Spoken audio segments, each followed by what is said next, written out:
not a problem for people paying their accounts, and I don't have money, and we leave the till open at night so that people don't have to wreck our till to try and find money. And I'm aware always that we're in a small place, but we're in a goldfish bowl in Meraki. It's like an amphitheatre. The ocean's out there on one side, and where we are is a bay, and everybody's watching what's happening, and people are always aware if somebody comes in late. Sometimes I've had the odd phone call if I've got a delivery very early in the morning that something's sitting outside that should be inside. So it's a very safe place to be, and there's only one road out of here too. Yeah, that's all true. That's interesting.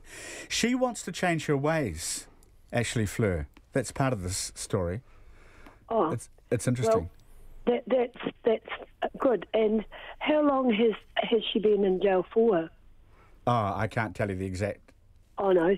No, well, early days. Was one of my questions, because the reporter said to me that the person had begged not to go to a male prison, but he told me they did go to a male prison, and I wondered who would make that decision? Why would that be another? No, I think it's a female prison. It's a female prison now. I think maybe she had been in one previously, but now she's in a female. Right. Now she's in a female. Oh, when prison. she first went there, that would be just absolutely stupid. Yeah. And, anyway, you've got a very interesting and understanding attitude towards it. Well, I would like to communicate by mail to the person and ask a few questions and hope that their life's better, or all of those things. I wouldn't be stupid in any way at all if the person had come to the restaurant, but we are never alone there. There's always three of us. I'm never alone there by myself. There's at least three of us every night when we leave.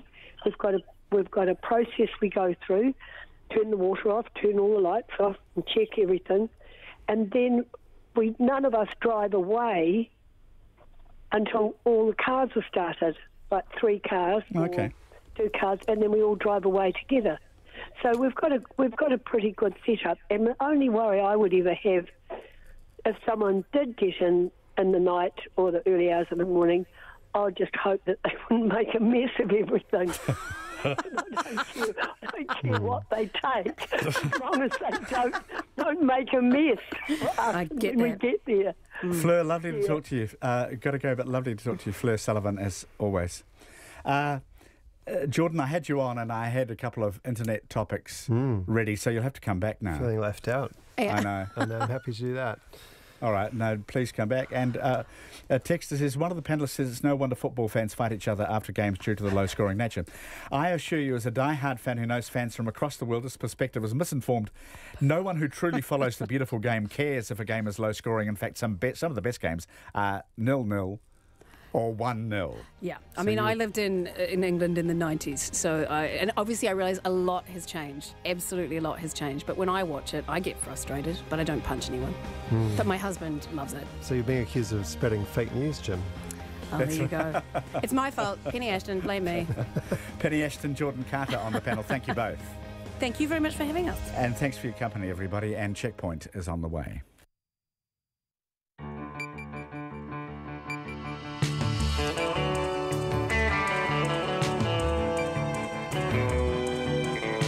Tō te maira I hoa mā he kōrero kei te haere he kaupapa kei te karawhiua. Tonight on Checkpoint, a 32-year-old man is charged with murder after the body of a 2-year-old girl was found in the Rangitaiki River last night. Corrections Minister Kelvin Davis a bit confused over when he first learned about the latest prison population forecasts. Air Chatham's is to start flights between the Kapiti Coast and Auckland. Remember, Air New Zealand dropped them. Why a new pay offer may halt the nurses' strike or may not. Auckland commuters come to a standstill in morning rush hour after a fatal crash involving a motorcyclist this morning. A judge overturns a man's drink driving conviction after police repeatedly refused his request to go to the toilet. And a kayaker approaching New Zealand for the first time ever as a solo trip. RNZ News at 5 o'clock. Good afternoon. I'm Anna Thomas. The community of Tamahui in the Bay of Plenty is struggling to cope with the killing of a 2-year-old girl. A 32-year-old man has appeared in the Whakatane District Court charged with her murder. Police say he is known to the victim but won't say what the relationship is. They say they were called following reports of a person going into Lake Matahina with a child at about 6 o'clock in the evening. The adult was found unharmed, but the girl's body was not found until 5 hours later. A spokesperson for the local community, Caroline Abraham, says the family of the 2-year-old girl is trying to come to terms with her death. Our hearts are strongly with the whānau. This is a time for joining with them, supporting them and helping them any way that we can. Caroline Abraham. Students from 2 North Island high schools placed into lockdown today have been allowed to go home after several hours confined to their classrooms. The police received reports of information of concern at Te Puke High School in Western Bay of Plenty shortly after 10 o'clock this morning and at Hillcrest High School in Hamilton shortly after midday. They say they're speaking to a person of interest in Te Puke, but no charges have been laid. The students, who were instructed not to use cell phones and to get under their desks during the lockdown, have now been sent home. The acting Prime Minister, Winston Peters, is defending the Corrections Minister, saying Kelvin Davis is completely across his portfolio. Mr Davis performed a quick backtrack this morning after telling RNZ's Morning Report that he wasn't aware of fresh prison population forecasts when he made his decision regarding Waikiria Prison. He later admitted he actually was aware of the numbers. Mr Peters says Mr Davis simply misunderstood what the question was about. They were clearly talking about 2 different reports, and that could have been sorted out this morning, but it wasn't, which is the penchant of some interview techniques. Winston Peters says the government is committed to reducing prison numbers through its justice reform. 12 people have been arrested following a protest in Mackenzie, Canterbury. 11 protesters chained themselves to heavy machinery early this morning in an attempt to stop a mega dairy conversion in the Mackenzie country. Greenpeace says the diggers were working on a huge irrigation pipeline for the farm. It says 12 people were arrested following the protest, including an 88-year-old man. Police say that those arrested have been taken to the Timaru police station. The Nurses Union says a new pay offer from district health boards provides immediate relief for major staffing shortages in hospitals.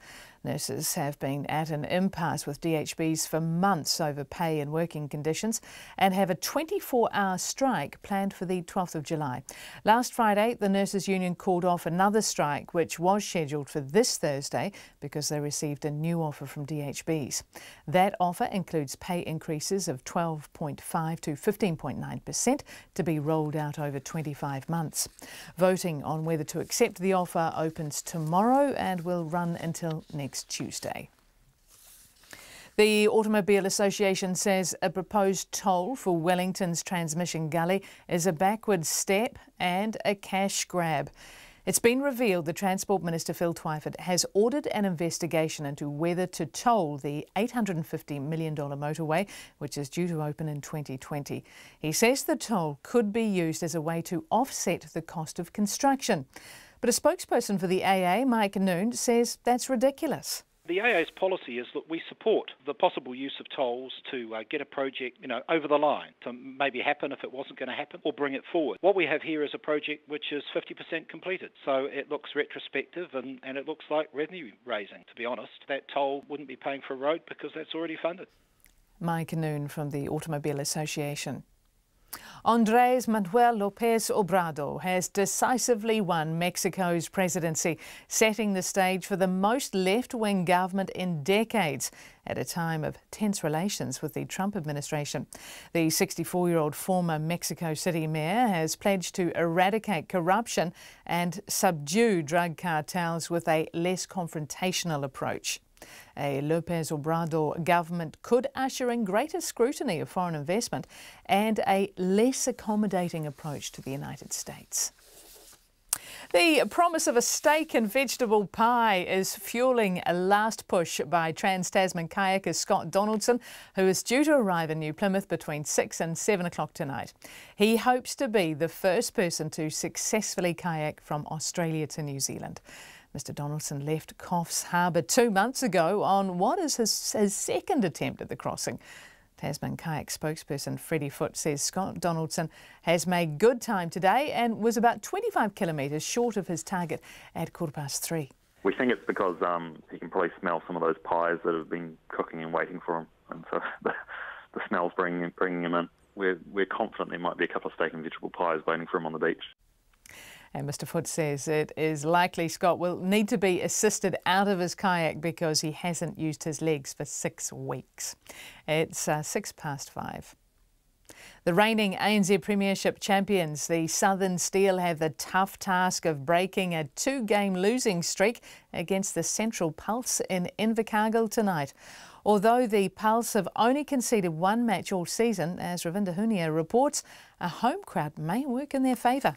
The Southern Steel are not only looking to break their first ever 2-game losing streak in the ANZ Premiership, they'll want to reclaim second spot convincingly on the ladder, which was solidified by the Mainland Tactics in their 50-40 win over the Northern Mystics last night. The Central Pulse sit at the top of the ladder with a secure 3-point buffer, having defeated the Steel twice this season already. But the home side have confidence in knowing they're unbeaten in Invercargill and will be determined to make their mark as the final season slowly approaches. Ko Ravinda Hunia tēnei.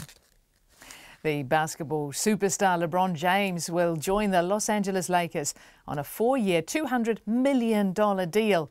The 33-year-old 4-time NBA MVP, 3-time NBA Finals MVP, 14-time NBA All-Star and 2-time Olympic gold medalist is the latest legend to play for the Lakers.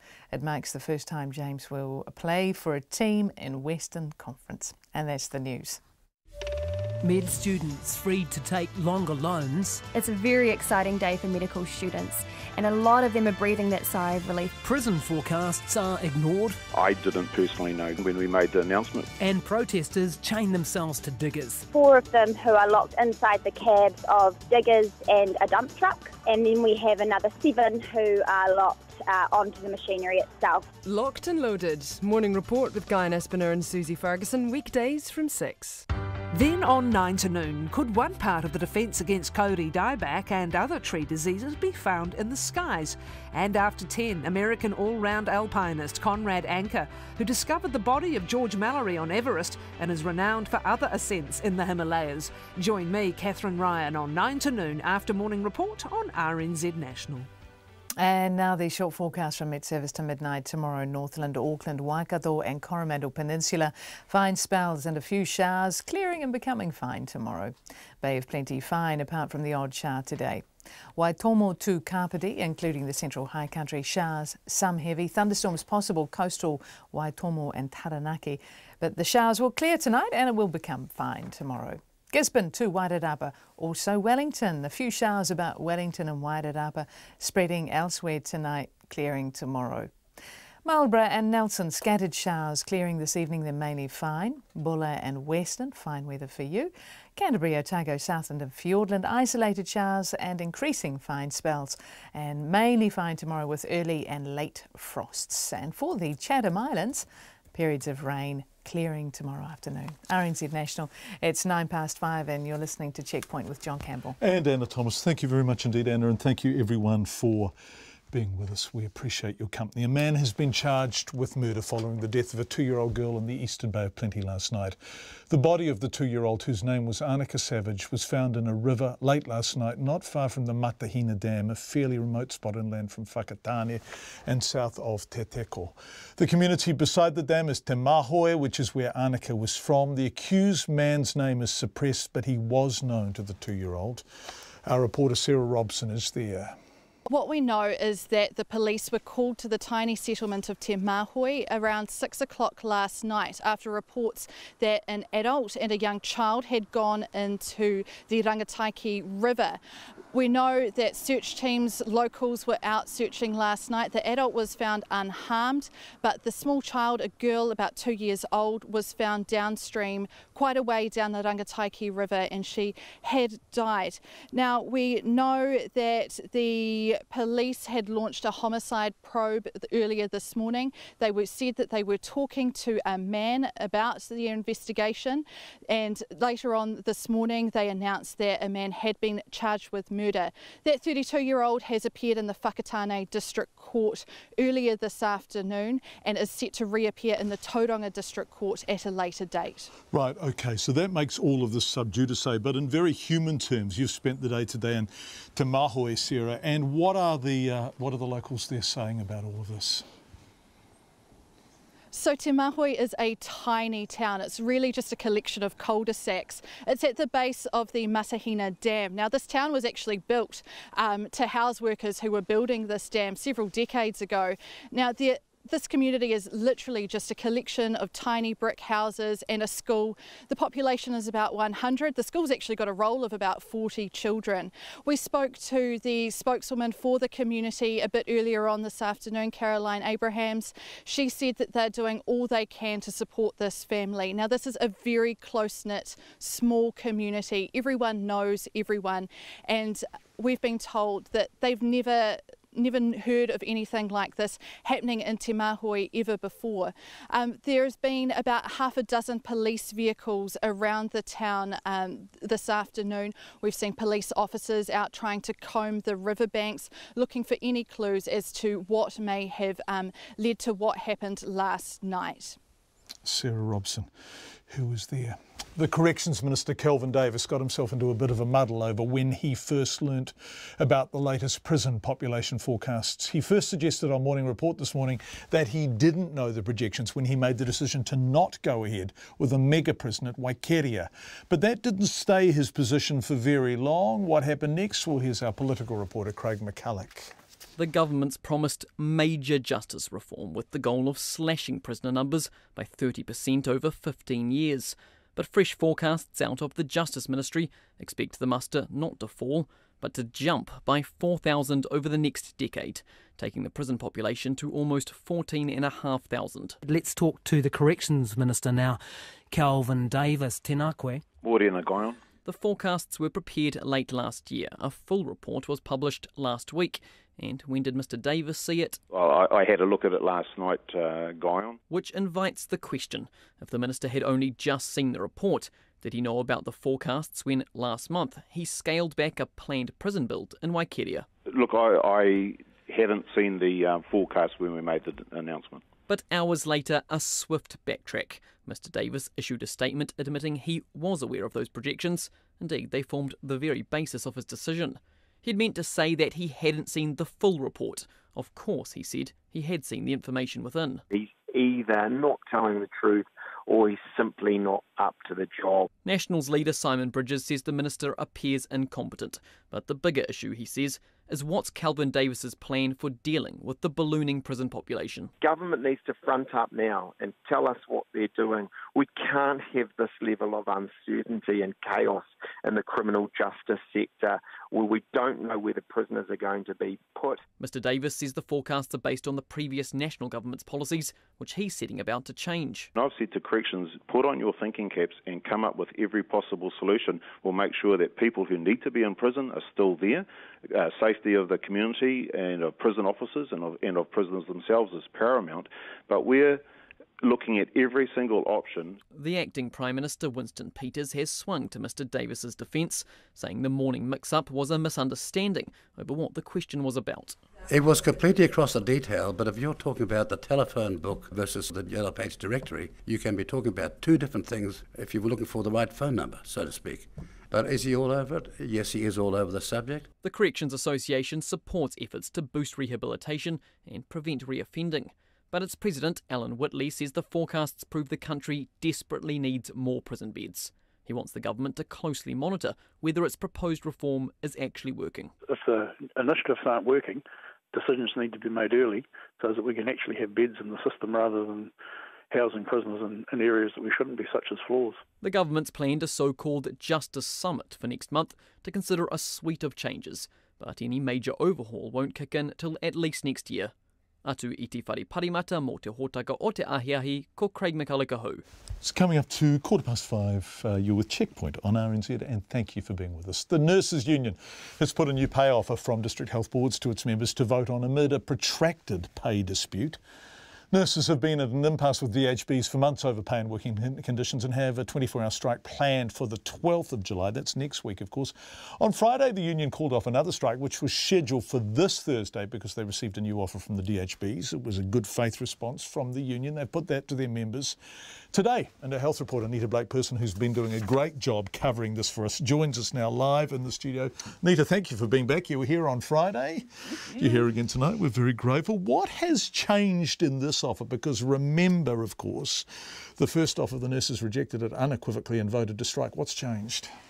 Well, so the main changes, to be fair, there's not a huge difference, but the main changes around the divvying of the pay increases and the timing of how they're rolled out. So the last offer, that one the nurses strongly rejected, included pay increases of between 9 and 15%, depending on their experience, and they were going to be rolled out over 15 to 18 months.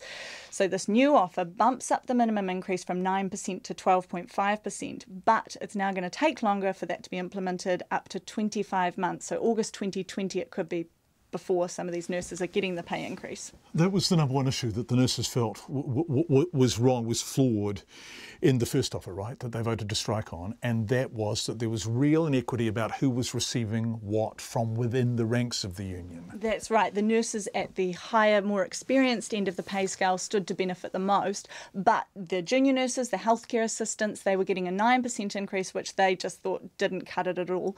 So that was the main feedback that nurses said, this has got to be rolled out more fairly. It has dragged that up. However, it's come at a cost. Senior nurses now have to wait a much longer time to get their full pay.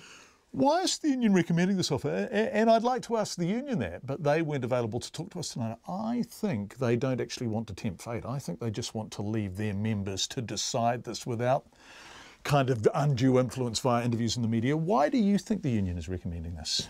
They've said that it does address that key concern, which was the equity. It's dragged that up for all the members. They also say that it addresses the historical undervaluing of nurses and midwives, and that, you know, the pay increase is above general wage increases. But in terms of dealing with staffing shortages, which was another major concern here, other than a change in some wording and some stronger commitments from DHBs that they will look at, you know, making sure that immediately recruiting to cover the 500 full-time equivalent staff that they've said that they'll put into place and covering staffing shortfalls.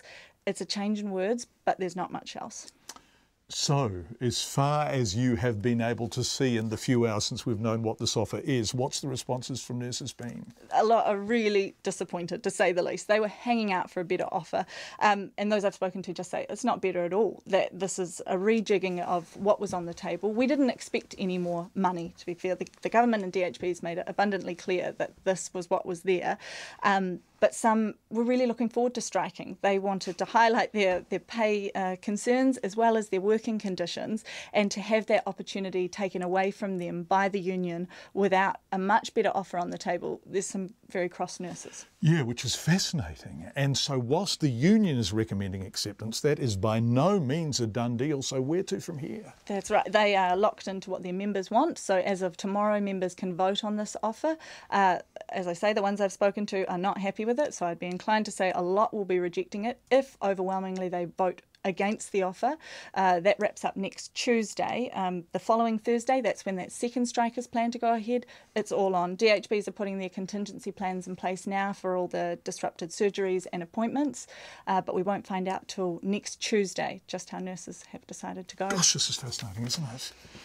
Nita Blake-Person, we really appreciate it. Thank you so much for joining us this evening. Once again, neither the DHBs nor the union were available to talk to us tonight. Our sense is that they don't want to get offside with their membership. The vote is taking place. The strike for this week is off, of course. The strike for next week, as it stands, is still on. But if the deal is accepted, that will go too. We'd love your feedback if you're a nurse. Text us 2101. What do you think of this new offer?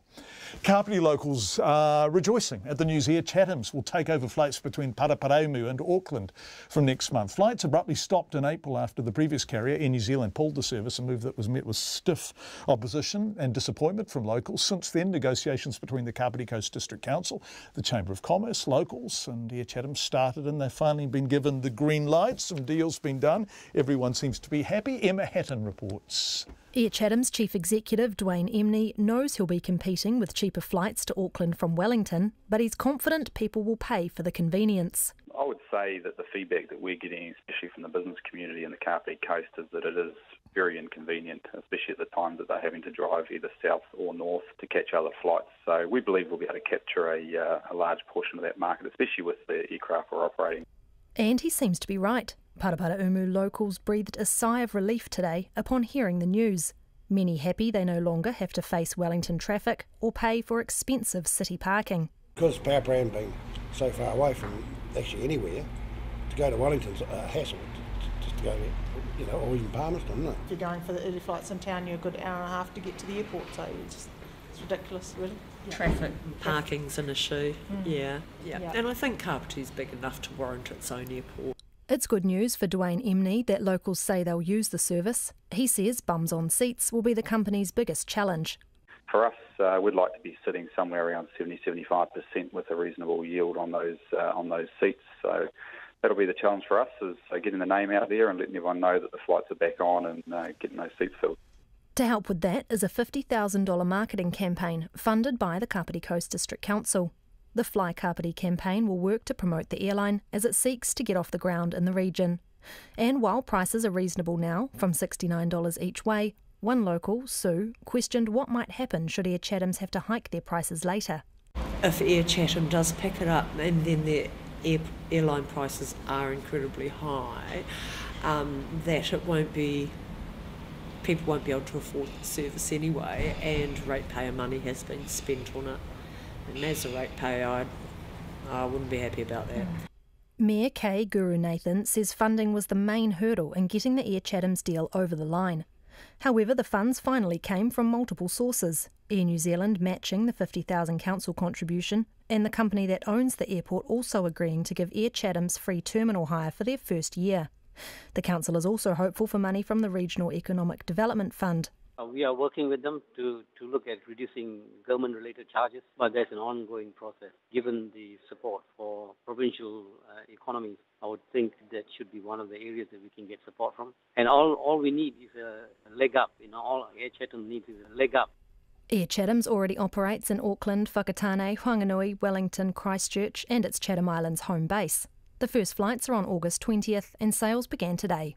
In Kapiti for Checkpoint, Emma Hatton. And later in the programme, Air Chathams join us. We're interested in the economics of the route. How can Air Chathams make it work when Air New Zealand chose not to? They will discuss that with us later in Checkpoint. But we turn now to a High Court judgment without precedent as far as we are aware.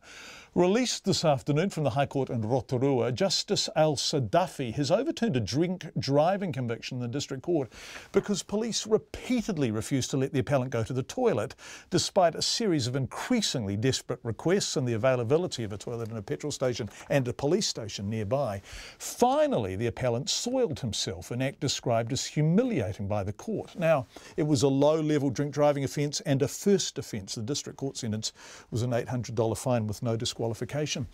Justice Duffy effectively found the violation of the appellant's right to dignity was greater than the offence itself. Alistair Hackett was the appellant's lawyer. He was given the standard roadside test, so the breath screening test, which showed an indicative positive result, a failed result, and then he's required to accompany back to the booze bus nearby for the purpose of evidential breath test, blood test or both. At that very early point, still at the roadside, he advises the officer that he needed to use a bathroom urgently, and the officer's response was to the effect that this process wouldn't take long, but as it turned out, the process actually took about 85 minutes from go to woe.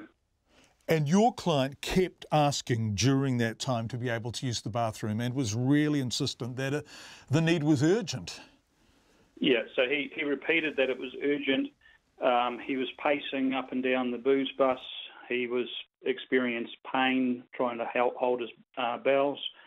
And he was asked by one female officer if he was okay because he appeared to be unwell. So there were lots of signs that he was in urgent need of using a bathroom, but they weren't acted on at all.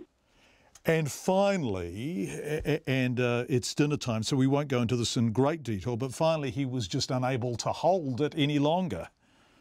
That's right. So that was shortly before the nurse arrived to take a blood sample on the booze bus. There's a number of officers on the booze bus at that point. When my client was asked to do the blood test, the nurse asked him to sit, and he apologised and said that he was unable to sit because he'd made a mess in his trousers, and the nurse proceeded to take the blood from him while he was standing. After that, the process was finished. The officer dealing with him by that point was aware that there had been an accident, but nothing was done to help him. He was left to walk down the road by himself. So he had repeatedly asked to use the toilet. There was a toilet available for him to use. He was denied the opportunity to use it. He was clearly unwell and in some discomfort, and in the end he defecated in his pants. Correct, yep. Right. The Justice Duffy decision in the appeal you took says basically that this was not reasonable or dignified treatment of your client, and therefore his appeal is set aside. That's right. Well, the conviction was set aside. Sorry, yeah, the conviction was set aside. Mm. And the conviction was set aside because the violation of his right to a dignified, decent and reasonable treatment was actually greater than the offence. Right, yeah. So there were two rights that the High Court found to be breached. One was the right to be treated with dignity, during a detention, and the second was the right to be free from unreasonable search. So the High Court also found that the manner of search, i.e. the manner of taking the breath and blood samples, was unreasonable and breach of the Bill of Rights there as well. Yeah, I'm looking at number 87 in the decision, Justice Duffy's decision, the appellant's right to privacy and dignity. And so now, what Justice Duffy says all the way through, this is a first offence, and the blood alcohol or the breath alcohol level was relatively low. So your client was only just over the limit. So this is not a precedent per se. If you were charged with something much more serious, this wouldn't be happening. But it is a message to the police that you need to treat people with dignity in these circumstances. Right, absolutely. And, in my experience, I do hundreds of traffic cases, other types of cases, and, I have to say that I come across, it's not uncommon for me to come across cases where the police have mistreated people. I've done similar road transport type cases where through the process clients have experienced broken bones at the hands of or during the process. So how's that happened? Sorry, can you elaborate on that for me? Well, I probably won't at the moment, John, on that particular one. But what I'm saying is that it's not altogether uncommon for police to mistreat motorists during this process. And my read on it is that the police have an expectation, or they seem to think that they're going to get away with it. And that's one of the reasons that this particular case here was taken on appeal. I can tell you that my client wouldn't have gone on appeal if it wasn't for the way he felt about how he had been treated. And how did he feel about how he'd been treated? Oh, well, he was outraged and very upset about it. And the reason that he wanted to push forward and appeal the decision was that he felt that this sort of mistreatment could happen to anybody, not just to him. And that's why he took the appeal. It wasn't about ducking a conviction or anything like that. It was about the decision being put right. Because the police were losing nothing by allowing him the opportunity to use the toilet, right? There was a toilet available. He wasn't going to somehow avoid or evade justice or giving a breath or blood sample by using the toilet. None of that was going to change. So it just seemed Well, let's go back to Justice Duffy herself on point 88. An effective and credible system of justice would not countenance the breaches which have occurred here and not let them go unanswered and without remedy. So she is speaking directly to the police there and saying, don't do this. That's right. That's right. And I must say, I mean, obviously it went through a district court hearing and the district court judge came to a different outcome in terms of what a credible system of justice required, and Justice Duffy has differed with the learned district court judge on that point. Alistair Hackett, who was acting for the successful appellant in this case, absolutely fascinating High Court decision. Clearly, none of us have ever seen anything like it. Right, lots of feedback. We asked nurses for their feedback on the revised offer, which has been put before them to vote on, and if the 2101 text messages were the vote, then the revised offer would be being shown the door in no uncertain terms. None of the nurses who are texting us are remotely happy with it. As a nurse with over 16 years' experience, this revised offer reinforces my feeling of being disrespected and undervalued. Disappointed. As a registered nurse, I feel the New Zealand Nurses Organisation should be fighting harder and not recommending we accept the latest offer. One saying they need to leave the New Zealand Nurses Organisation and join Apex Union. Somebody else saying it's taken too long and the offer is simply not good enough, and looking back over years and years and years of little or no pay adjustments, and overwhelmingly the texts we are receiving are from nurses saying not good enough for us to vote yes to. Thank you for your feedback. Do text us 2101. It's coming up to 29 minutes to 6.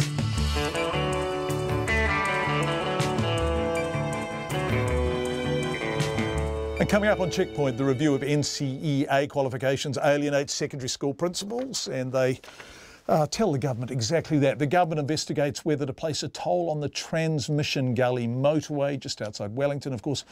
And we'll go live to New Plymouth's Namoto Beach, where kayaker Scott Donaldson is close to making landfall as the first person ever to successfully kayak from Australia to New Zealand solo. Scott is close, we're told. We'd love your feedback. You can text us on 2101. Nurses, we're enjoying hearing from you. And you can email checkpoint@radionz.co.nz. Here with the 5:30 headlines. Anna Thomas. Thanks, John. The Tamahui community in the Bay of Plenty is struggling to cope with the killing of a 2-year-old girl. A 32-year-old man has appeared in the Whakatane District Court charged with her murder. A spokesperson for the local community says the family of the little girl is trying to come to terms with her death. Students from 2 North Island high schools were told not to use cell phones and to get under their desks after their schools were under lockdown today. They have now been allowed to go home after several hours confined to their classrooms.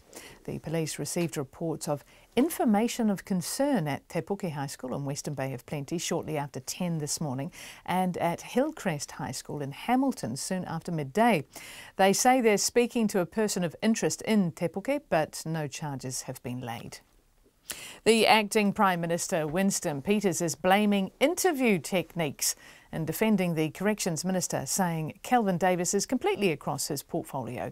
Mr Davis performed a quick about-turn this morning after telling RNZ's Morning Report he wasn't aware of fresh prison population forecasts when he made his decision regarding Waikiria Prison. He later admitted he actually was aware of the numbers. Mr Peters says Mr Davis simply misunderstood the question.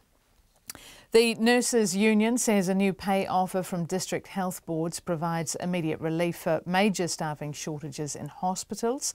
Nurses have been at an impasse with DHBs for months over pay and working conditions and have a 24-hour strike planned for the 12th of July.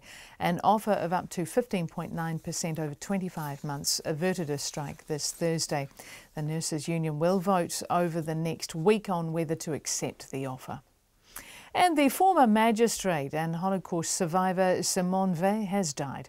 She was 89 years old. She's best known in France for legalising abortion in the 1970s.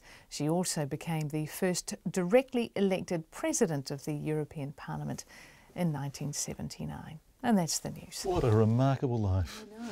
Extraordinary. Let's turn to thank you. Let's turn to business news now with Patrick O'Mara. Patrick, nice to have you with us on Checkpoint. EBOS Group investors are upbeat after it won a tender to supply one of Australia's largest pharmaceutical retailers. Indeed, John. As you know, EBOS is an animal and pharmaceutical healthcare distributor, both here and in Australia. But this contract that it's won, it's won the tender, and it hopes to be able to sign this 5-year deal with what is effectively Australia's biggest pharmaceutical retailer, Chemist Warehouse Group. Now, it has over 400 stores, so it's a pretty big deal for them. Now, they're hoping this will kick in from June next year once they get all the details finalised. It will last for 5 years with a possible extension for another 3. Wow. But look, investors did love it. Share prices was up 7% on the back of it. But I think probably what's even more instructive is the company that lost the contract in Australia, Sigma Healthcare. Its shares fell 40% in reaction to this news. Mainly because we think it was a rather large part of its business, the Chemist Warehouse. I guess the thing that we haven't got yet is a lot of detail. So we don't quite know how profitable this business is as such. We know that it will add something like $1.1 billion to their annual sales, which is something like 15% above what they sell now. But we don't know how that's going to translate into earnings, because the Chemist Warehouse, it's a big discount pharmacy company. It's probably able to screw prices down. So the question is, can EBOS keep its margins up? At the moment, investors are betting that it can. Speaking of investors, Patrick, I'm fascinated by the thing that you want to discuss with us next, which is pressure by investors to dump what's called sin stocks, tobacco companies, weapons companies and stuff for fund managers. A good and healthy tension here, I think. What's happening? Yeah, well, it's with Giles earlier on. He talked to Kiwi Wealth, which is owned by Kiwi Bank, and now their Chief Investment Officer, Simon O'Grady, he's questioning whether, in fact, just dumping these sin stocks, as I say, weapons, tobaccos, alcohol, is necessarily such a good move. He's arguing that when he talks to his investors, obviously they all have their own ethical and responsibility concerns. But you can't please everybody. And his argument may be, and this is what he's making to his investors, is that, look, if you do have concerns, come to us and we'll talk to you about why we're investing in some companies that you might not like. And he's effectively saying to them that actually we think they're a good bet. Look, here's the evidence that they're making changes to improve their situation and to meet the kind of standards that we now expect from our companies. So he's effectively saying, look, let's not necessarily cut and run from these firms. Let's try and see if we can make changes. And I guess one of the things that I guess investors need to be aware of, particularly some amongst these bigger companies, is they tend to do a lot of things. Some good, some maybe bad, particularly if they're in weapons.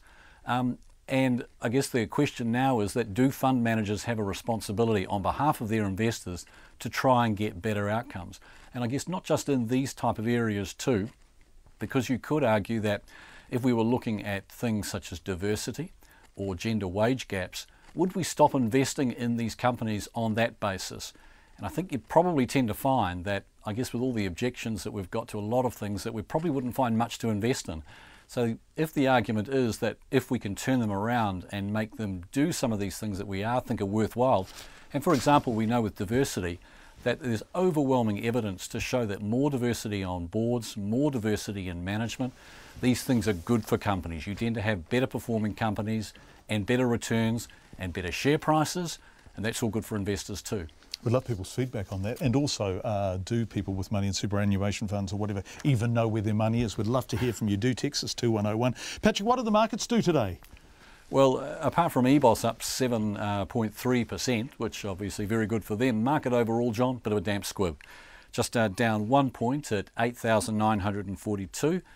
Dollar tracking just down a tad, it's at 67.7 US, 91.8 Australian, and the British pence. And in case you are thinking of going on holiday before you start with TVNZ, 51.4 pence, John. Patrick O'Mara doing business tonight. Thank you very much. If Patrick lived, for example, up the Kapiti Coast, in a couple of years' time, he might use Transmission Gully to get home from RNZ on the terrace in Wellington there. And the question is to toll or not to toll. The government is investigating whether to place a toll on the Transmission Gully motorway, which is set to open in 2020. I think when I first started at RNZ in 1989, we were talking about that motorway. Anyway, the 27k highway will stretch between Kapiti and northern Wellington and is expected to cost about $850 million. Katie Doyle reports. Transmission Gully is New Zealand's first private-public partnership for a state highway.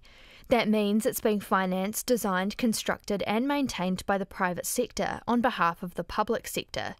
The Transport Minister, Phil Twyford, says this style of partnership, brokered under the national government, has caused the cost of the project to drastically increase, and he says tolling may be a way to offset that cost. But that idea is being rubbished by the Automobile Association and local councils. A spokesperson for the AA, Mike Noon, says the proposal of a toll is ridiculous. The AA's policy is that we support the possible use of tolls to get a project, over the line, to maybe happen if it wasn't going to happen, or bring it forward. What we have here is a project which is 50% completed, so it looks retrospective and it looks like revenue raising, to be honest. That toll wouldn't be paying for a road because that's already funded. The Transport Agency suggested the toll in a February briefing to Mr Twyford. It warned that without a toll, there could be an increase in demand for road travel and a small reduction in the use of public transport. It says the tolling would help counter the losses incurred from commuters moving back to their cars and may also help manage demand for the road. Essentially, some road users may not want to pay a fee to travel on Transmission Gully, so they'll take other routes, reducing the flow of traffic on the motorway. The Mayor of Porirua, Mike Tana, says that's concerning.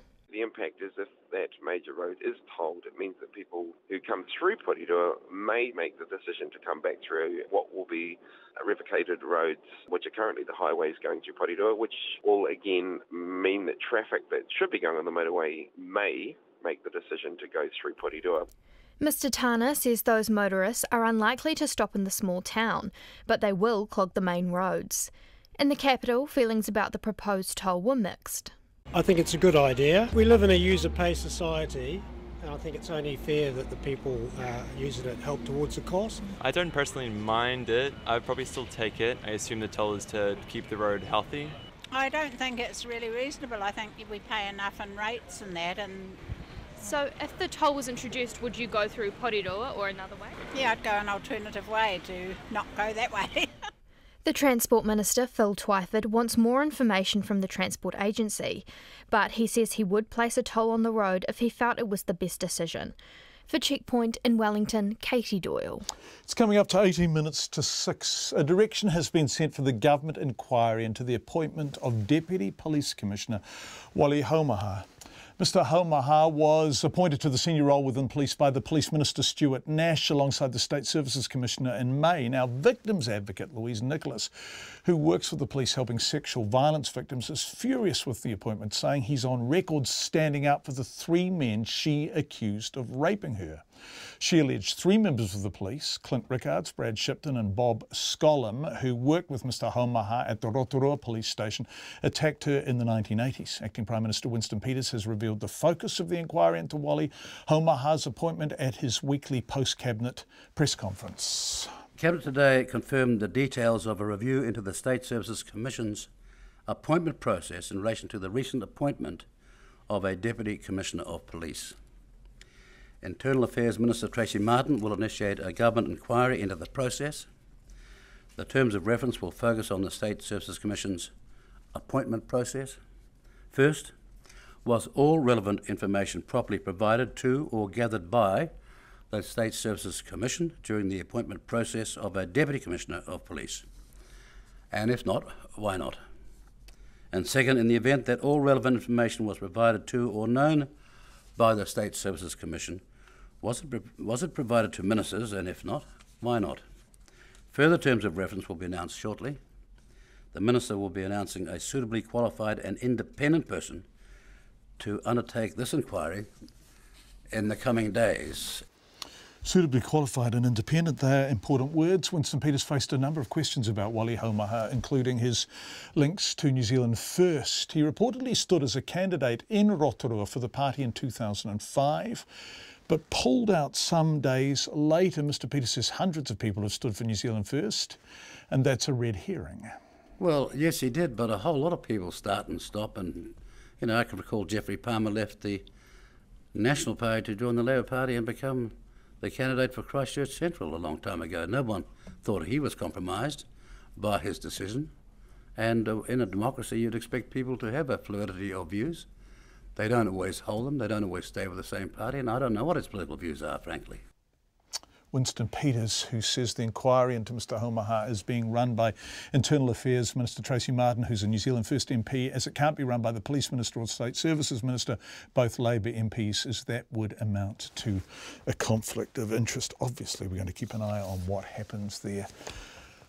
This scene really is straight out of the movies. A notorious French gangster has escaped from prison in a daring and brazen operation. Outrageous, really. A helicopter landed in the yard of a prison in Paris and left with Redouane Faïd on board. He was serving a 25-year sentence for a failed robbery in which a police officer was killed. Choppered out of jail. The BBC's Richard Lister has more. A career criminal inspired by gangster movies, Redouane Faïd is now on the run. His escape from prison in the Paris suburbs had all the hallmarks of a film script.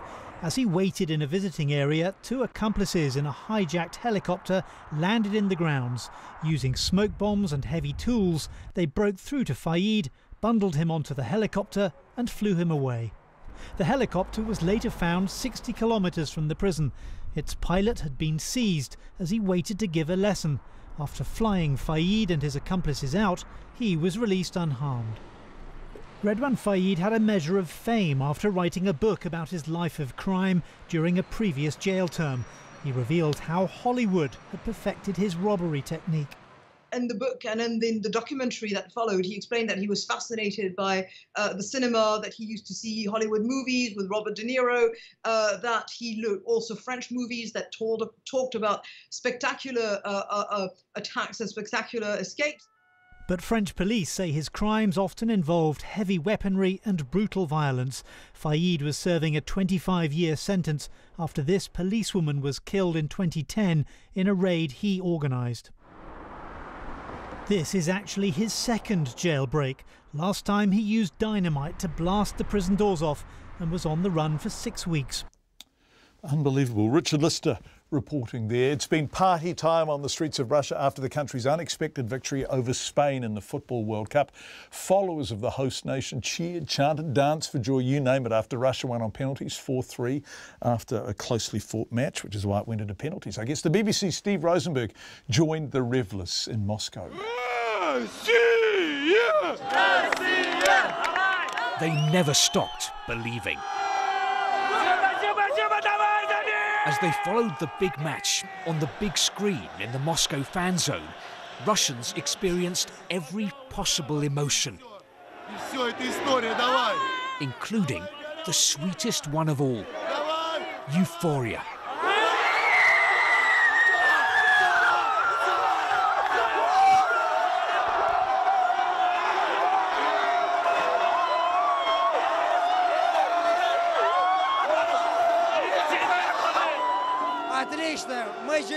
It's great, he says. We'll be the champions. Well, from the way they're celebrating here, you might think that Russia had just won the World Cup.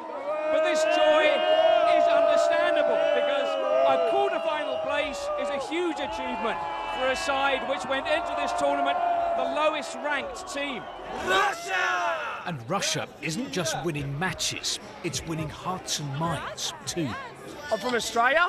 It's nothing what they say, mate. Russia's like one of the nicest places I've ever been to. And I've been to about 20 countries in this world. And that is a public relations victory for President Putin. He sees it definitely as a political victory. It is something he's achieved. They were able to get the cup, and they not only were able to do that, but against all predictions to the contrary, make it very successful. Tonight, the whole of Russia is out partying. Russians are brimming with pride and daring to dream of World Cup glory. It's an extraordinary state of affairs. The other game that went to penalties this morning, Croatia-Denmark. and the Croatians won the penalty shootout there. The government's review of the NCEA qualification has alienated some secondary school principals who say they feel disrespected and ignored. The Secondary Principals Association says there's been no special effort to get the views of teachers and principals, and it wants the government to give teachers a day off to make submissions. Anger at the way the review is being handled prompted 37 principals to give the review a fail grade in a full-page newspaper ad. During the weekend, here's our education correspondent, John Gerritsen. Glenn Denham from Massey High School in Auckland is one of the signatories to the advertisement. He says teachers and principals are worried the government is rushing the NCEA review as consultation closes in September and includes no dedicated sessions consulting teachers. We're unhappy because we felt that we were not consulted properly as a professional body. You know, the whole thing should have started with us. If you're going to change the bus route after 17 years, you've got to ask the bus driver. Glenn Denham says the government needs to change the review's advisory board, which has just one principal, and give schools time to get the views of their teachers and communities. What we would like is a resource to have those meetings, and it's about the window.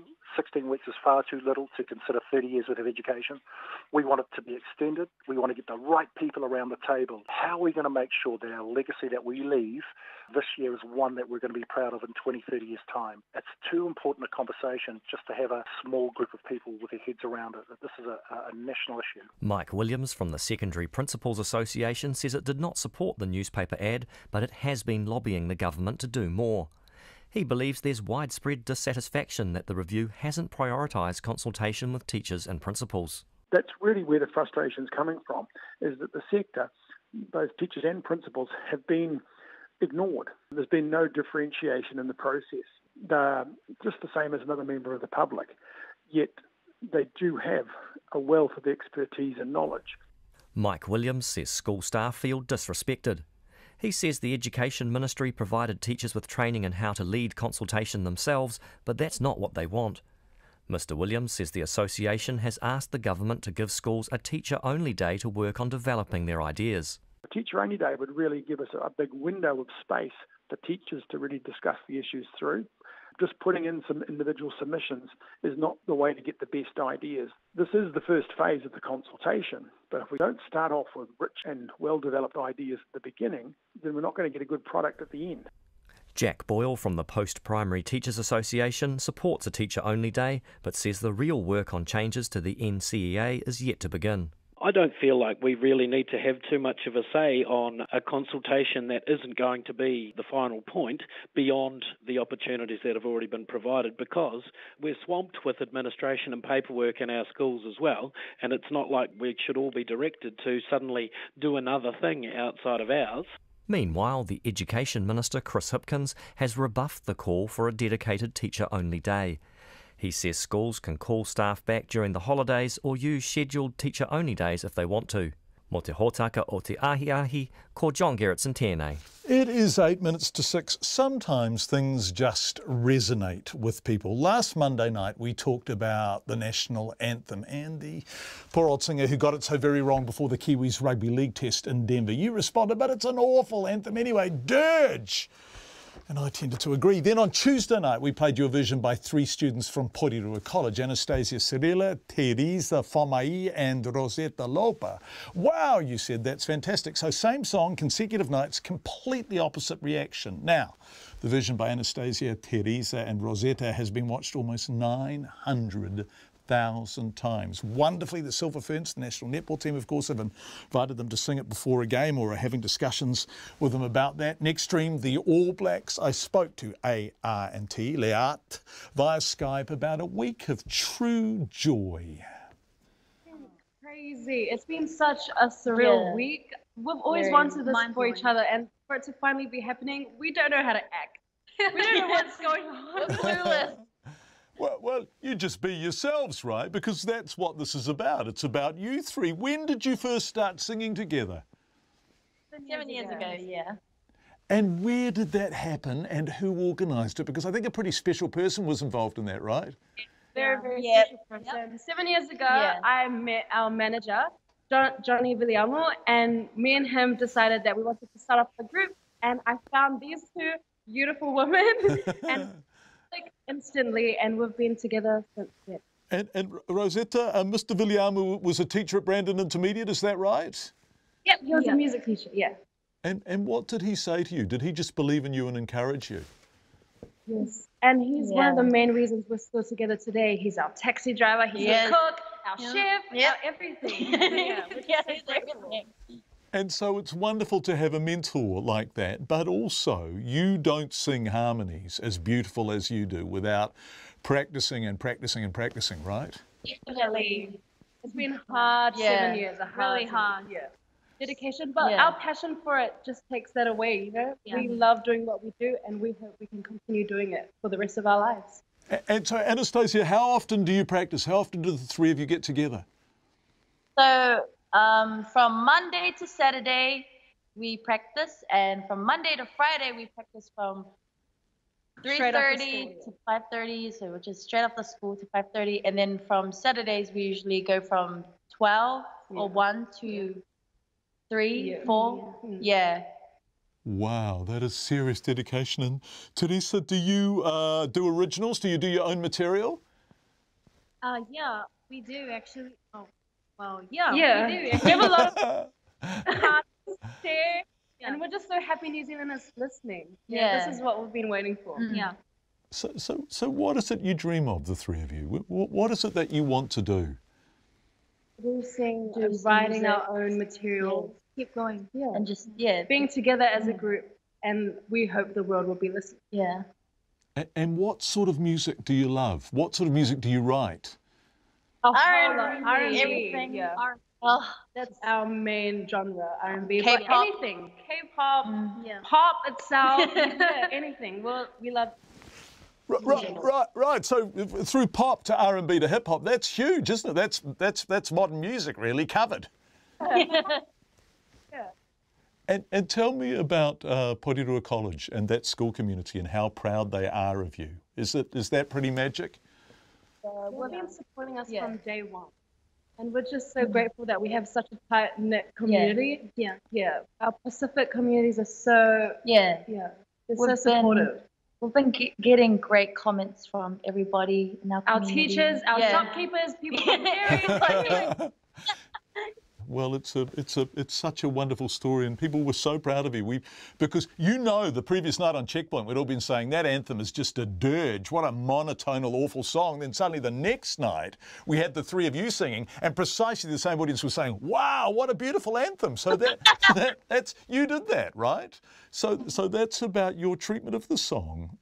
What does it mean to you, the New Zealand national anthem? Do the words have meaning? I mean, to pull that song off, you need a lot of love. You need to know your national identity within to pull it off, and it has to show throughout your singing. Yeah, it does. And I hope we pulled that off for everybody. Yeah, you did. You absolutely did. And we can't encourage you enough to follow your dream and to keep working as hard as you're working. Do you? So you write your own songs and you write your own lyrics? We do. We do. And we have a lot of material, And is there one that, I mean, this is, we don't have to do this, and I don't want to ruin this interview by putting you under immense pressure, but do you have an original that you were ready to go with that you could sing us out on for a minute or so? Is there a song that you've got that you could do right now? An original, just, Or are you looking at Mr. Viliamu? Yeah. Looking at the boss off to the side.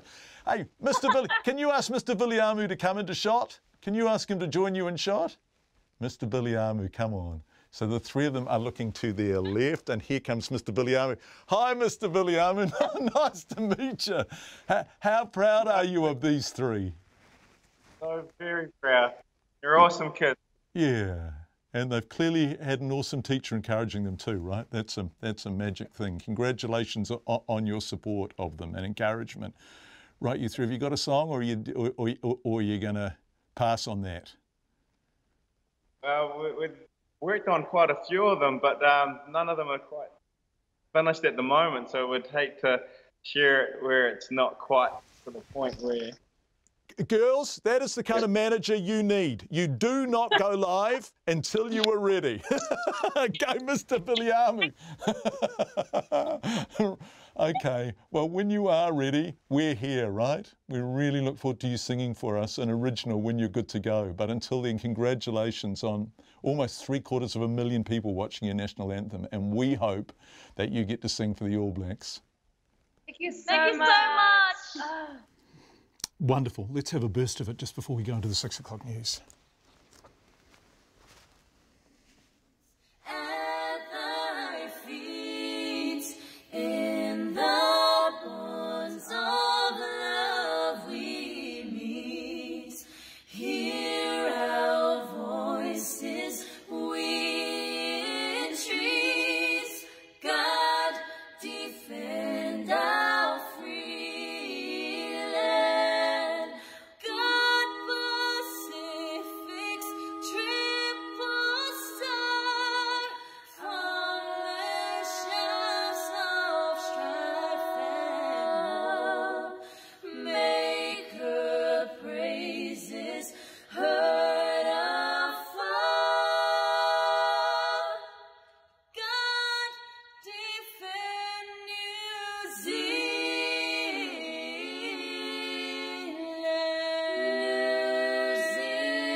RNZ News at 6 o'clock. Good evening, I'm Anna Thomas. The small Bay of Plenty settlement of Te Māhui is reeling following the death of a 2-year-old girl.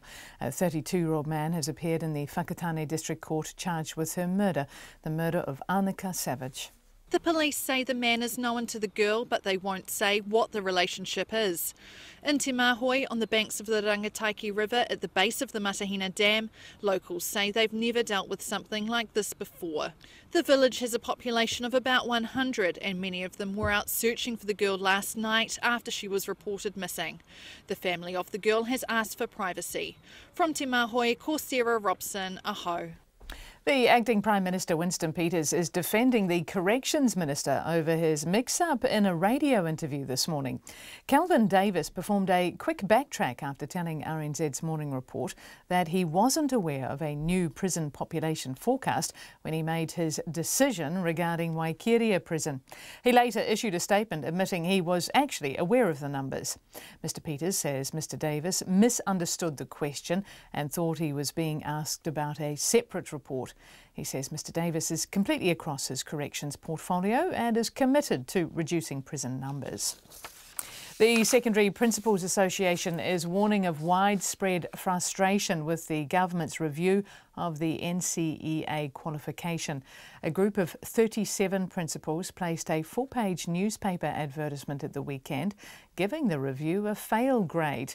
The association president, Mike Williams, says the association did not support the advertisement, but teachers and principals are unhappy because the review does not prioritise consultation with teachers and principals. That's really where the frustration is coming from, is that the sector, both teachers and principals, have been ignored. There's been no differentiation in the process. They're just the same as another member of the public, yet they do have a wealth of expertise and knowledge. Mike Williams says school staff feel disrespected and the government should close schools for a day so teachers can develop submissions. The government says schools can use the holidays or existing teacher-only days to get staff reviews. Divers working in a flooded cave system in northern Thailand are pushing deeper inside and are now less than a kilometre from where they hope to find 12 missing boys and their football coach. The group has now been missing for 9 days after entering the Tham Luang cave, which runs for 10 kilometres beneath the mountains in northern Chiang Rai province. The BBC's Jonathan Head is there. With no other entrance to the Tham Luang caves yet found, the focus of this extraordinary search and rescue operation is on the divers. They're pushing their way slowly towards an area of higher ground where they believe the trapped boys are most likely to have gone when the water levels in the caves rose suddenly. The Thai authorities have installed a number of large pumps which they say are taking 10,000 litres of water an hour from the caves.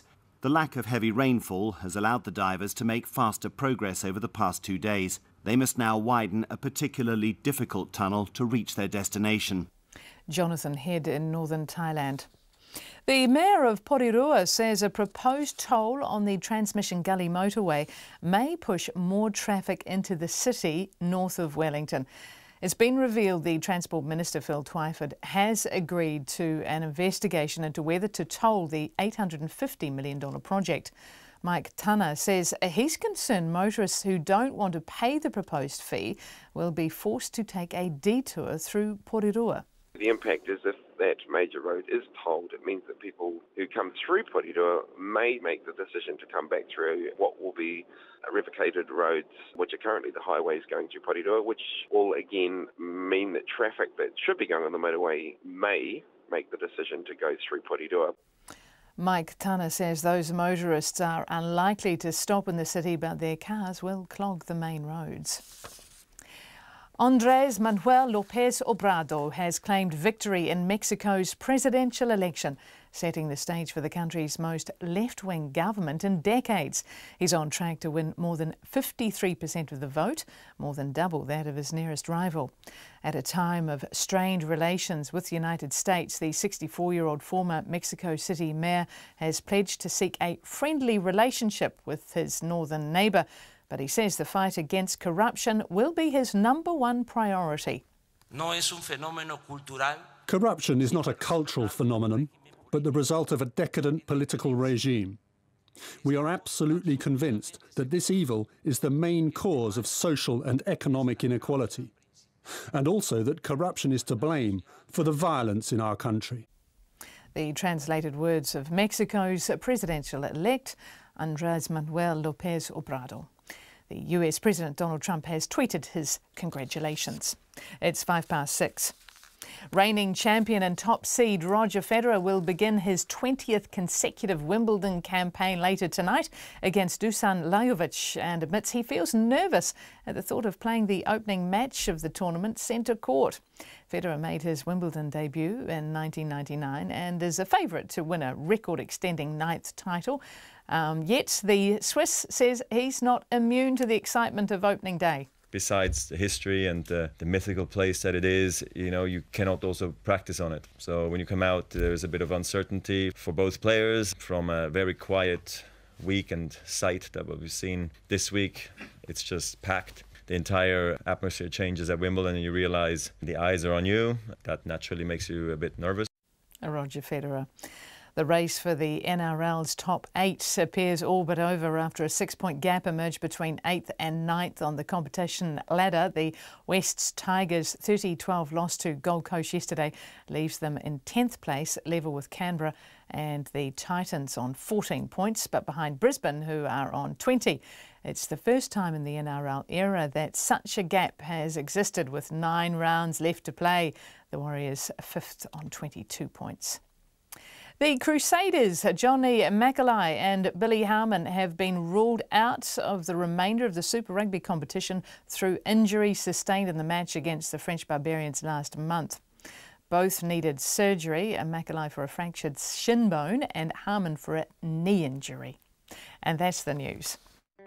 Tonight on Nights, our true crime series Going Fishing continues. Seems there's been some rough justice out west. Libby Jackson talks about women in space.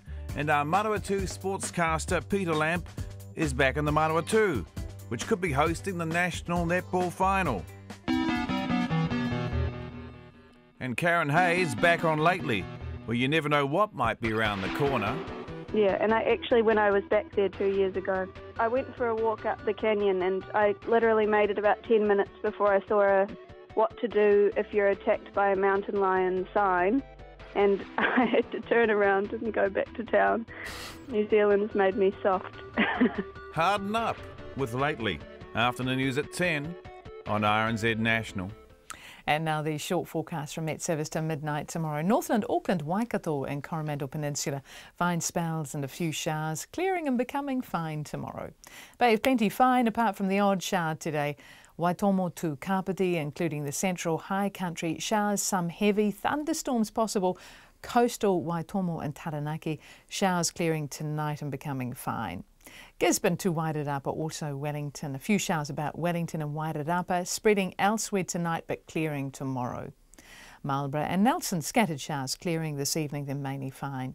Fine weather for Buller and Westland, and Canterbury, Otago, Southland and Fiordland, isolated showers and increasing fine spells, and mainly fine tomorrow with early and late frosts. And for the Chatham Islands, periods of rain, clearing tomorrow afternoon. RNZ National. It is 6:09 and you're listening to Checkpoint with John Campbell. Anna Thomas, it's been wonderful having you with us for the past week Thanks and a bit. for having me. Thank you so much. Katrina back tomorrow, but we always love your company. Cheers, Anna. Thanks so much. Well, this is pretty exciting. Kayaker Scott Donaldson is just an hour or so away from becoming the first person ever to successfully kayak from Australia to New Zealand solo. Yes, kayak. Mr. Donaldson left Coffs Harbour 2 months ago on his second attempt at the Trans-Tasman, crossing after falling 74k short in 2014. Ooh. His wife, Sarah Donaldson, is waiting for him at New Plymouth's Ngā Beach and joins us now live. Sarah, are you there? Yes, good evening. Yeah, good evening. First of all, describe the evening. Did you get red sky at night, lovely sunset and all that kind of stuff? Is it clear and lovely, or what's it like? Oh yes, look, it's been an on and off day, that's for sure. But the lights are on, the crowd's here, and we just can't wait for him to come in. Everyone's buzzing in anticipation. How far away do you think he is? Oh, look, we're hoping he comes in before 7. However, in saying that, you just never know these things. So, yeah, we will be here whenever he comes in. Yeah, you will. You must love him to the sky and back, because it's bloody mad, really, what he's doing. And he did it once and got so close. I remember that attempt in 2014. It was heartbreaking, really, and yet he did it again. What drives him? What makes him want to do this? Well, I think this time, because he didn't do it last time. Yeah. So he really wanted to knock it off. No one has done it in the meantime in the last 4 years. And, so he just really, he knew he had the goods to do it. He had learnt from 2014 and, changed his equipment, boat, procedures, everything like that, and this has allowed him to be successful this time. Yes, he certainly has learnt from the 2014 experience. The one thing that hasn't changed, though, is the Tasman Sea, and it can be brutal, and he's had some tough times out there in both 14 and this time round, hasn't he? Some high, tough, demanding seas. Yes, 5 to 6 metres, and a lot of rocking and rolling. His toughest time was when he went around in a circle for a week and went back to where he started and was basically cabin bound for 5 days, which is only the length of your lounge suite. So, yeah, very trying, psychological sometimes for him, but got through that. And, he's just about to achieve a world first. It's absolutely wonderful. How does he sleep in 5 or 6 metre seas when his kayak really would be being tossed around like a cork? How do you rest? Yeah, I think obviously very strong mental ability to relax. He does have belt buckles, which obviously straps himself in. So he knows whichever way is being thrown around that they will secure him to the craft, and obviously the craft can completely go around and self-right again, which he did many times last trip. Yeah. So again, you learnt from the last time and made some adaptations, but just his ability to relax under those conditions is his skill. Yes, he's a singular individual, isn't he? Sarah, I'm so excited for you. You're about, by the sound of things, sort of 30 or 40 minutes away, so I hope you have a fantastic evening. And please congratulate Scott from us when he gets in sometime before 7, touch wood. Yes, absolutely. Thank you so much, you guys. Have you got have you got something to celebrate with? You got a glass of bubbly or some fish and chips or something? What are you going to meet him with?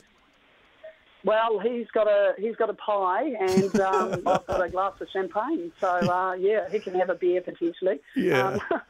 But yeah, we're all here, and look, anyone that's still watching TasmanKayak.com website, will see him an inch ever closer.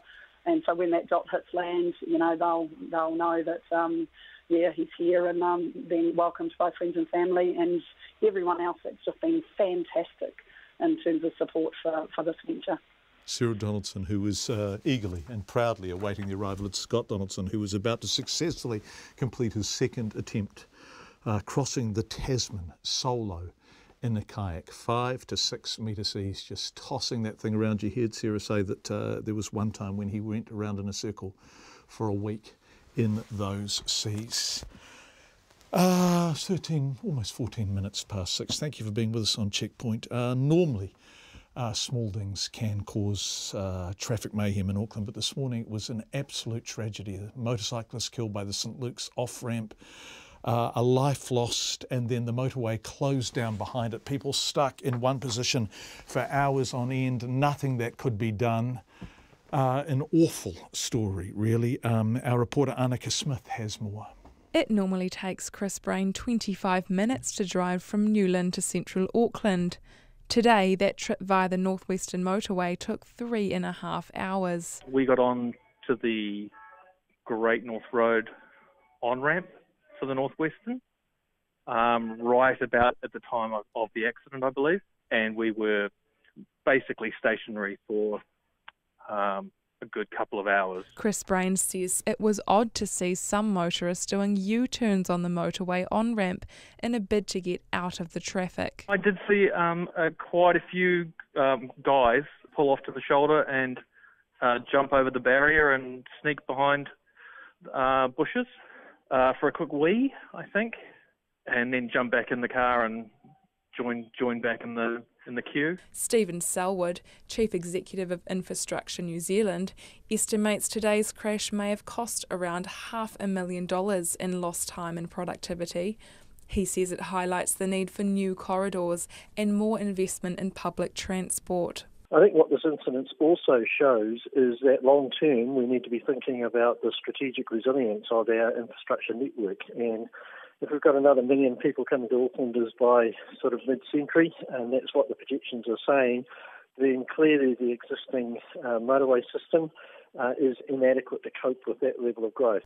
Stephen Selwood says Spaghetti Junction, where all the city's motorways join, is the main choke point. The only real alternative to that is an additional harbour crossing, and we've long held the view that that needs to land on the eastern side of the city rather than just feeding more traffic into the existing Spaghetti Junction loop. Data collected by AA shows travel times skyrocketed after the crash. Commuters travelling from Westgate to the CBD took more than 6 times longer than the normal travel time of just over 12 minutes. Barney Irvine, AA's principal advisor for infrastructure, says he wants to see more investment in travel information systems. He says electronic signs, smartphone apps and emergency broadcasts could go some way towards reducing the congestion caused by crashes on Auckland's main arterial routes. Tools like this help make sure that people are as well informed as they can be, and help make sure that as many people as possible either change their route or get off the road altogether when there's a terrible accident like this. The police's serious crash unit is now investigating this morning's accident. Mo te hōtaka o te ahiahi, ko Annika Smith tēnei. 17 minutes past 6. The Kapiti Coast, north of Wellington, regional population roughly 50,000, is to get its air service between Paraparaumu and Auckland back, with Air Chatham's flying in where Air New Zealand flew out at the beginning of April. 3 return flights each weekday will begin in late August, following Air Chatham's negotiating support deals with the airport company and with the Kapiti Coast District Council, who are marketing the destination to potential travellers. Dwayne Emini is the General Manager of Air Chatham's. Yeah, so it's all the schedules are uploaded on our web page at the moment, but basically we're going to be catering to business and leisure traffic. So we'll be starting at 6:45 in the morning out of Kapiti and flying to Auckland and doing the 3 returns between Monday through Friday. And then we've got 3 flights on each day on the Saturday and the Sunday. So out of Kapiti and then back down again, and then some Sunday afternoon flying as well. So I think it's reasonably well covered. 1,152 seats in total per week. What sort of occupancy do you need to make this service pay for itself? It really depends. I mean, it's all about how you can achieve very high load factors if you have very low prices, right? But it's all about achieving a balance. So for us, we'd like to be sitting somewhere around 70-75% with a reasonable yield on those seats. So that'll be the challenge for us, is getting the name out there and letting everyone know that the flights are back on and getting those seats filled. And there are some cheap fares. We're just looking online. You can, at the moment, get a fare for not much more than $60. But what will an average kind of fare be? Yeah, so to sort of be averaging around the 140, 150 each way, which we think's fair for that market. So 140, 150 each way average with about 70% occupancy, you can make this pay, you can make it viable. We believe so. That's what our numbers are telling us. So, that's going to be the challenge for us, and we're up for it. Of course, you're getting a bit of support in the first year or two, including no lease costs at the airport itself, right?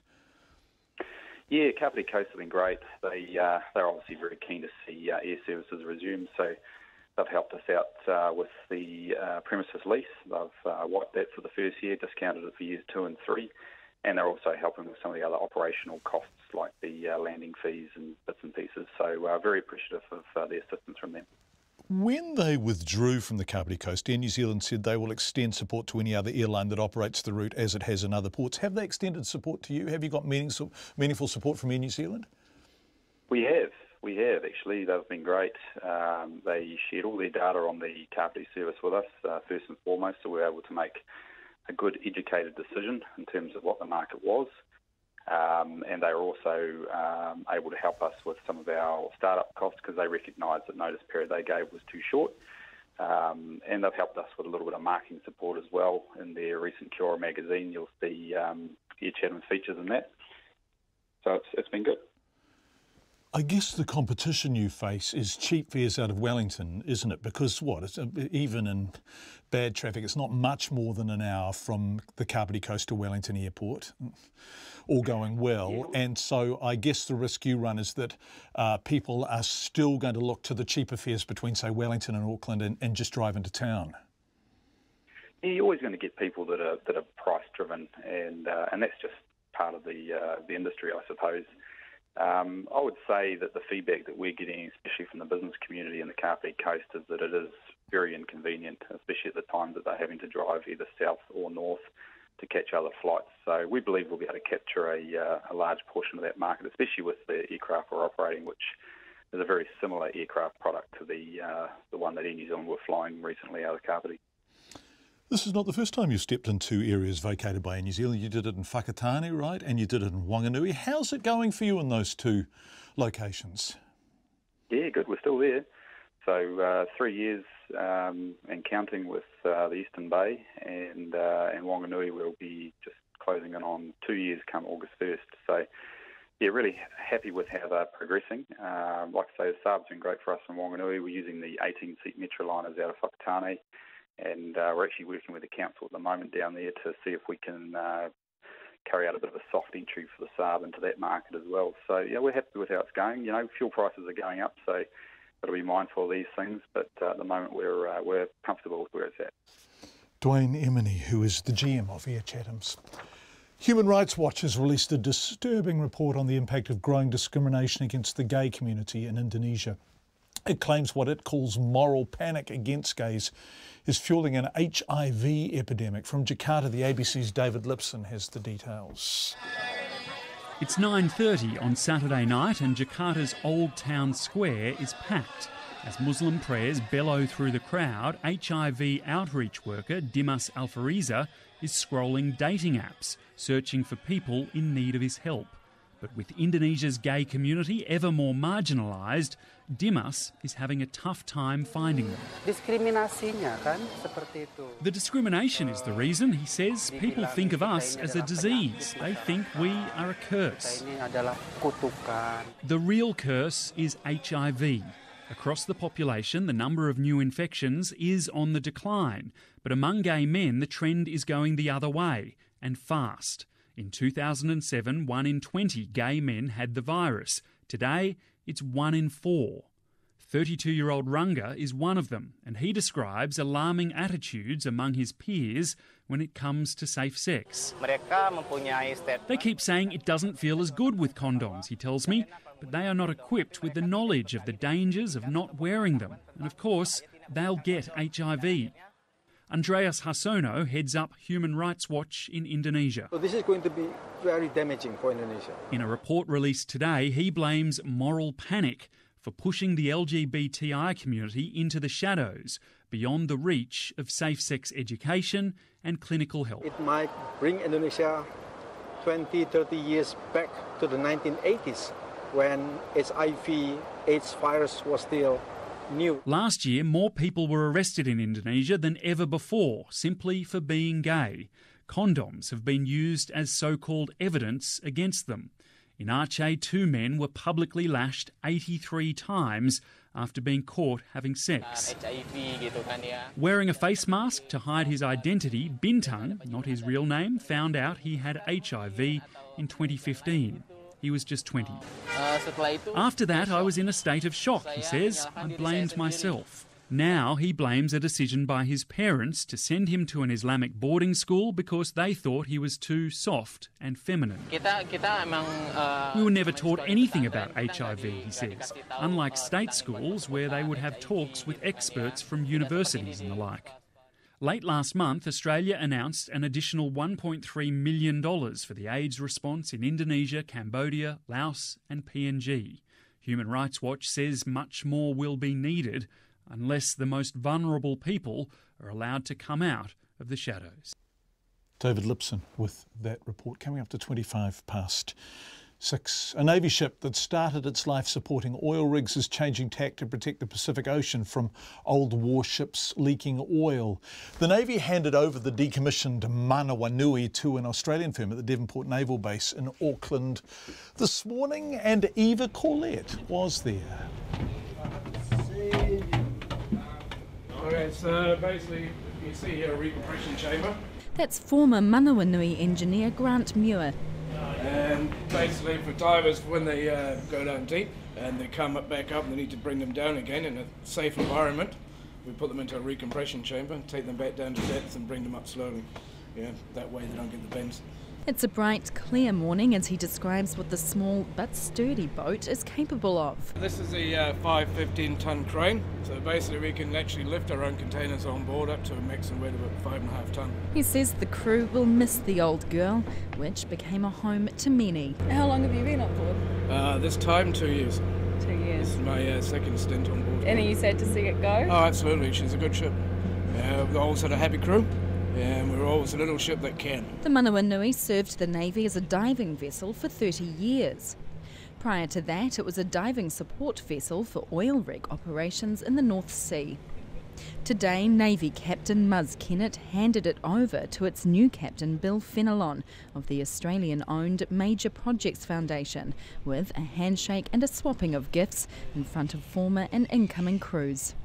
The ship, which carries up to 31 crew and sports a 15-tonne crane, a 4-point anchoring system and welding equipment, will now be used to prevent oil spill damage from old warships in the Pacific. Captain Kennett is delighted the ship will stay on the seas. Although their focus won't be on ordnance and it's more on ships and removing oil, it's still similar type of work. So I'm really excited it's gone to the foundation, and that I think it's a real worthy cause and a good thing for the ship to continue her life at sea rather than at the bottom of it. The 43-metre-long ship's home port was at Whitianga, and Captain Kennett says the community will miss it. Our final week there was just amazing, with people coming down to the ship and supporting us and waving us goodbye. I must admit I had a tear in my eye the day we left our home port. So that was fantastic, and I think the people of Whitianga will miss her, and we will miss them as well. The new owner, Paul Adams, says the ship will be the first in the fleet and one of the few to carry out oil spill prevention in the Pacific. And for Mr. Adams, a hobbyist diver, it's something of a personal quest. During a diving holiday in Micronesia, he noticed something worrying. The oil glugging out of the shipwrecks came to our attention. We started to ask all the locals, what was the story and who's doing what about it. Is it the Americans, the Japanese? And the answer really was no one's doing anything, and they've been pleading everywhere around the world to try and bring attention to the problem, because if one of the ships there burst open with the oil, it will decimate the local fishing, the dive industry, basically decimate the locals. He says there are about 3,000 sites in the Pacific that need protecting. The ship has been brought through Mr Adams' company, which specialises in demolition work. But the not-for-profit foundation will rely on public donations, volunteers and some paid staff. And the new captain, Bill Fenelon, is more than happy to sign himself up. I just think it's great that there's people out there who have got the money behind them to do work like this, and that's why I'm very happy to get involved. And I'm volunteering my time as well at this stage. You know, it's really good. These things have to be done, and there's people who are putting their money up front to go and do this work, not just for themselves, but for the good of everybody. The crew will sail the newly named MV Recovery to Newcastle in Australia in 2 weeks' time. There they will test the ship and make some minor additions before taking it on its first major voyage to the tropics next year. I tamaki makaurau mō te hōtaka o te ahiahi nei, ko Eva Colette tēnei. 1 minute to go before the end of the program tonight. A lovely story. Eva Colette shot those pictures herself, I think. Thanks, Eva. Lots of people saying congratulations to the kayaker. Well done, the kayaker. Always astounds me the lengths Kiwis will go to get away from the Aussies. Oh. And also people saying Air Chatham's rock. This person from Whakatane saying great service and great contribution to the local community. And all the nurses we have heard from, without exception, are saying they don't support the deal that has been sent out for them to vote on today. It'd be absolutely fascinating to see how that vote goes. We will, of course, report on it on Checkpoint. Thank you for the pleasure of your company tonight and all of your feedback, and we look forward to seeing you, touchwood, tomorrow night at 5.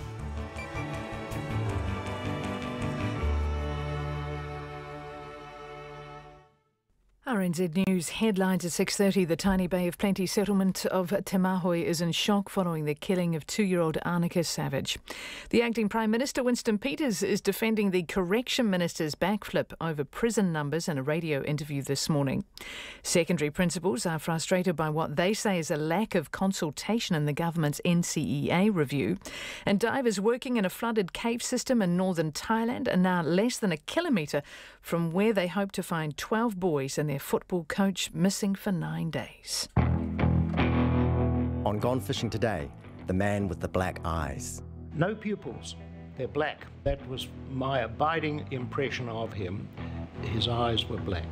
Stephen was, well, quite charismatic towards women, you know, like charming, and he'd always want to kind of look after women and make sure that they were okay. I mean, sure, he was only young, but even at a young age, you can't